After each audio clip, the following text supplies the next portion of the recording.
Hey guys, is your VLC player suddenly describing every scene or reading out menus? That's the narrator or audio description feature. Today I will show you how to shut it off for good in just a few steps. First, let's check the quick fix while a video is actually playing. Right-click anywhere on the video screen, hover over audio, then move to audio track. If you see multiple tracks and one says audio description or secondary, click track 1 or disable. This usually stops the narration immediately for that specific file. Now to disable this permanently so it doesn't happen again, we need to go into the settings.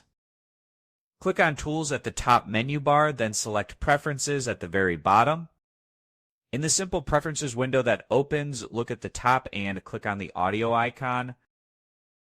Look for the section labeled Tracks and find the setting for Preferred Audio Language.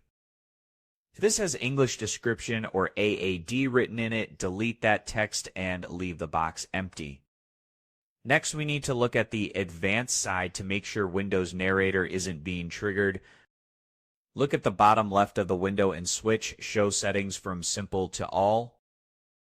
In the long list on the left, scroll down to Video, expand it, then click on Subtitles OSD. On the right side, find the On-Screen Display section and uncheck the box that says On-Screen Display.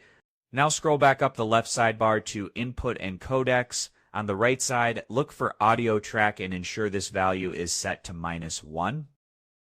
This tells VLC to always pick the default track instead of the narration track.